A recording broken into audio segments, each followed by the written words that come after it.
It's RSG Philippines and Blacklist International. Again, I'm Nice and this is Ingon for the matchup. Now, interesting that, I agree, the panel mentioned this. I love both drafts that came out to play here, but that's the thing. I think Leo hit it on the head. You have this momentum from yesterday that Blacklist International brings to this game. They want to scrap, they want to fight. The synergy was great yesterday. But you're up against a team that loves that chaotic playstyle. They love to battle it out. Oh, Lord JM. Speaking of battle it out right now, they're going for the XP lane. Lord JM pops his vengeance over here, and the taunt coming in from Blacklist. RSG, though, working on Light. Light's going to escape. Aqua comes in, and that's what you were saying. Yeah. RSG loves to fight. That was a fast rotation onto the bottom lane right away. Yeah, a whole lot of fighting. And like to go to that point more, RSG, because of their playstyle, the way that they like to approach the game, they've also got 2 revitalizes, by the way. Oh. Okay. Oh. Yo-yo blitz. Here comes MP the King. First blood gonna take down Nibor. Gonna let Light live so far. That's a kill MP the King wants with Hayabusa. Yeah, that's tough. Going back to all of what I was just saying is they've got the tools to fight, but when you give a first blood kill to a Hayabusa, mind you, MP the King, and the way that he plays as a player, he could snowball this into pretty much out-of-control territory. And we saw, recently, I think this was last week even, or just even the performance that we saw yesterday, where Demon Kite, especially on the Hayabusa last week, snowballed the game entirely out of control where it was hard to get back from that. So, part of this too, interesting, Haji is also running the Warcry emblem on the Loi Yi. This is going to be a lot of extra, I feel like, burst damage, which might pop up with the way that her kit works here. So that might be something that keeps RSG's fighting style and chaotic style in check a little bit. But as we get to this, again, nothing more happening. Some action on the bottom lane, but this turtle is up here. And Blacklist will go ahead and start things up. Perk's not level 4 just yet. And you can see already purple buff is going to be the focus from MP the King right now. And you can see the community prediction literally riding from Blacklist performance yesterday. 65.5% voted for Blacklist to win the series. I mean, they went up against FCAP, swept them, so I'm not blaming the community for voting Blacklist. I feel like they needed that. A lot of the agents, just in general, what happened yesterday got everyone excited to see what's going to happen here. So now finally MP the King's got his buffs. He's going to get ready to go and get in position. Everybody really for this first turtle. And honestly, they're taking their time for it. I mean, even so, Irad making his way. But I don't know, neither team wants to actually commit to it just yet. Yeah. I mean, even Lord JM just really zoning out Nibor. You can really feel the nerf onto the Hylos.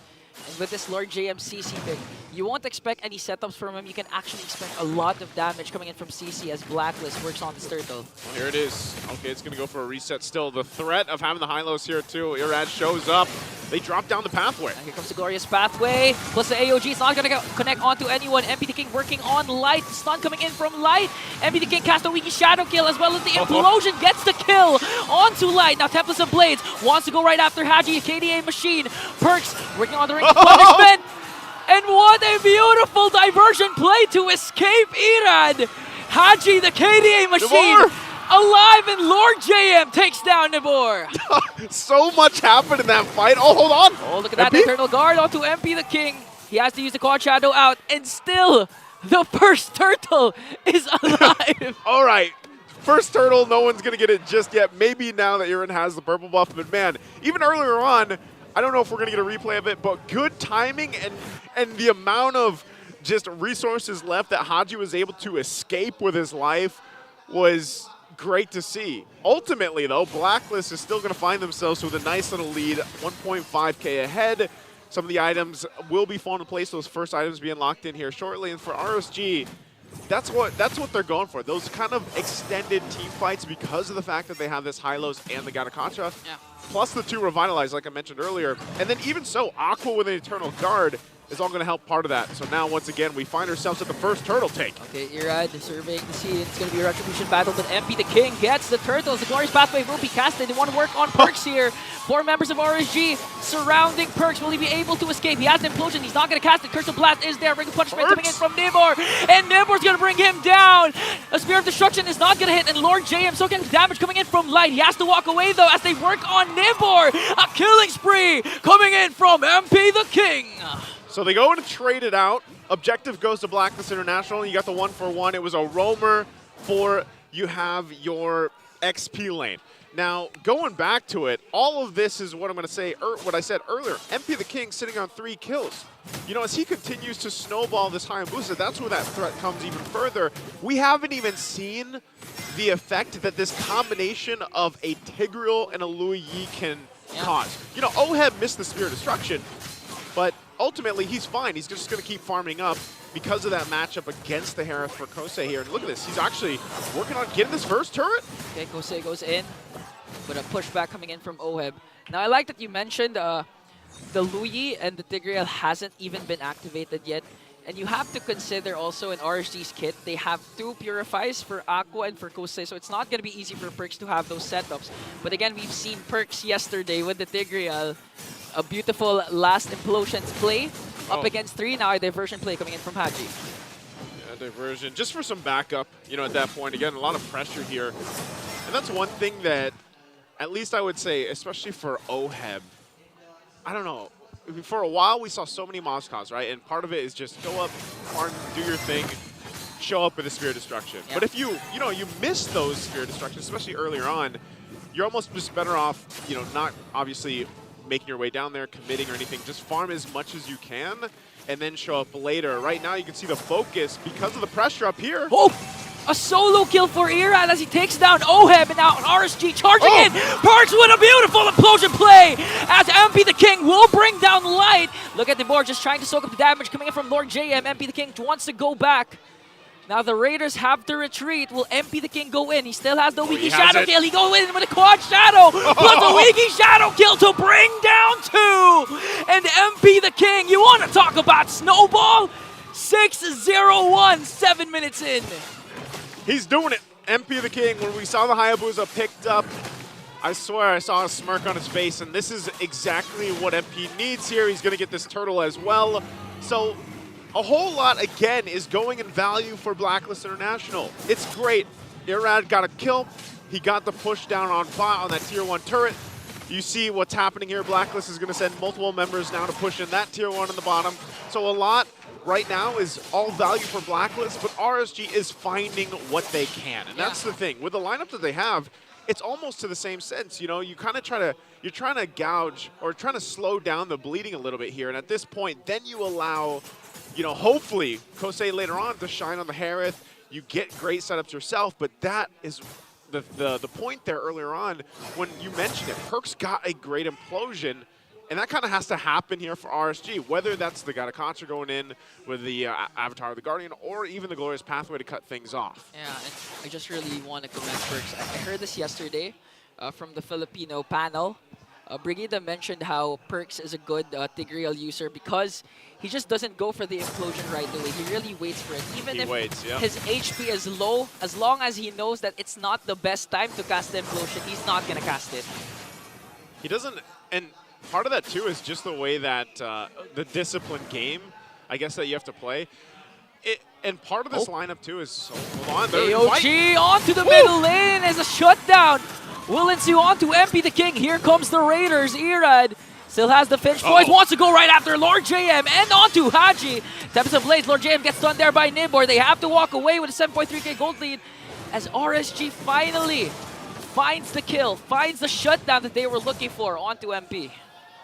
It's good they got the shutdown. It's good they at least, you know, got a little extra gold in the exchange, but it's almost feeling like at one point they have to keep finding these wins because of the deficit right now that they're working against. And really, when you look at RSG's playstyle right now, the way that they're trying to find those moments, it's a little disjointed because of the fact of composition versus composition, the way that they have to lean into those team fights if they will. And honestly, for RSG and knowing how they like to approach this game, even if they're down, you know, so to speak. Okay, so we had a correction there. That was, you can see the actual gold difference now, it looks like. So it wasn't as massive anymore because they got that shutdown. So they're in a position to actually go in for this Lord. And that's what we were building up. Snowball is great, but if it gets shut down, then you can go ahead and now fight for it. So it's at 1.5k for Blacklist. Yeah.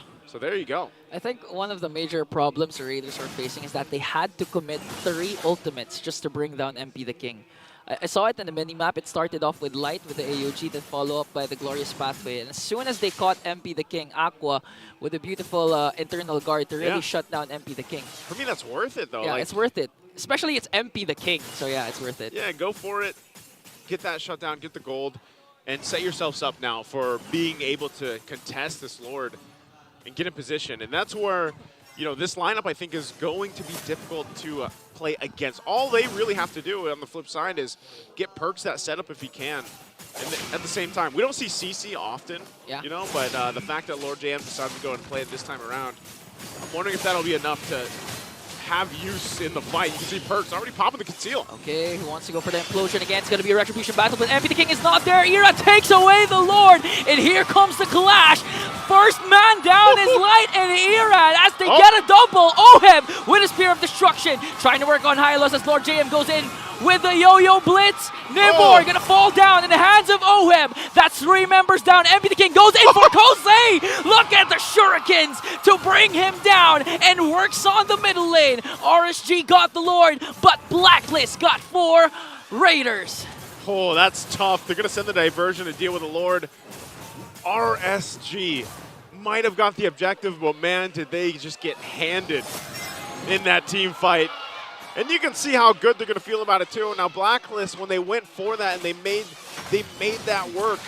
Again, a lot of this, it's so great to see, you know, fancy footwork from the assassin junglers, but I always got to give credit to the roamers, man. The roamers, especially with their set potential, and Tigreal, like one of the most OG heroes possibly in the game, right? Still having this concept of a multiple approach to getting those setups and changing the course of some of these team fights are amazing to see. Now, for RSG, at this point, they're finding themselves in that similar position where their backs are against the wall. They have to utilize, at this point, Harith. Like, where is that damage going to be? You have so much magic damage, actually, as a whole over here, that once those defensive items, even from Blacklist, starts to pop up, it's going to be a little bit more difficult, you know, because even for Irad, it's not like he can really find the windows that he's looking for. You know, he's got to be a little more crucial, too, once he has that Tempest Blades and it's used up. And you already saw some of the defensive items being picked up, too. Oheb just got his Wind of Nature. I mean, honestly, it's a hard game for Irad because, again, the potential of Perks to have the implosion set up as well as what Lord JM's been doing. Look at the KDA of the CC, 109. He's been zoning out every single member. Even Nibor with the Hylos and Light with a Gatot can't just, you know, frontline for RSG anymore because they really have to soak up the damage before they are able to set up. And with what Lord JM is doing, it's just too much for RSG to handle. Like, you have to look for Oheb, you have to look for Haji and MP the King, but the problem is, Lord James just keeps showing himself. And by the time you notice that Lord James is there, you're almost half health. Yeah, pretty much, you know, at that point. And looking at the items real quick, too, you know, even for Lord JM, like, he's got Dominance Ice, he's got the War Axe, working on his next item. Some of the damage department items, too, for, like we were saying, MP the King, how much he was scaling up. He's there, but Irad has done a relatively good job at keeping at least the goal between the two. Yeah. Pretty much even. Like, he's not that far ahead. So even Irad is still a threat. It's more so of the timing on everything. The amount of pressure that comes from him, especially, like I said, those defensive magic items will be built up. The Athena's Shield being picked up by Lord JM. Part of Lord JM's job on the CC with the Vengeance is literally just to be an annoyance. You know, get in the faces here of RSG, cause some chaos, and make them think twice about actually engaging. And then all of a sudden, there's Perks. You know, that's part of it. So you can see now Blacklist playing with that concept in mind, that idea in mind. They can actually go ahead and take their time with the Lord. If they decide to just respond to RSG, then they can. Otherwise, they both play with those conceals. Right now, neither team kind of just standing off against each other. They know that the Purifies of RSG are still up. So Perks, I mean, wants to really force RSG to pop those Purifies before committing those implosion plays and just really work on this Lord. But okay, this is the thing. If Blacklist continuously works on split pushing, like they just sent MP the King onto the it's such look at the quad shadow. Such a good use of honestly, just to work on the slow push onto the bottom lane. Good push. We've seen teams do this plenty of times at this point, you know. That's, I mean, imagine that. You're literally traveling halfway across the map at that point with that inversion. So there's the push, and that's all they had to do. And so right now, it's going to be working on the Lord here. They send you around to go deal with it, and still the stalemate. So even when you pull that off, like, if Blacklist continues to do that, there's enough movement, I would say, from RSG to be able to handle it. So you might have to surprise there. They actually send MP again. He's going to come on back. Good old travel right there. And they're going to commit onto this Lord. They want to burst it down. That's why Nimber has to use the Glorious Pathway to try and zone out OHIP MP. MP just working on the brush. AOG is going to connect onto no one. As Nimber tries to walk away, the Lord damages too much. Ira, though, also waiting on the brush. MP goes in with a Wiki Shadow kill. Onto 4 members. Nimber still survives. And Light has to go in there up against 4 members. He's the first man down as Ira pops his Tempest to place the implosion from Perks to set up the Raiders as MP the King picks up a double. Wow! I am going to say it time and time again from Perks. Every single time we've seen him play this Tigreal, he does a phenomenal job at finding those catches, and like that, now they go for the base. MP the King once again works on the backline as he brings down Kosei to complete the wipeout, and a clean Game 1 win as Blacklist rides on their momentum.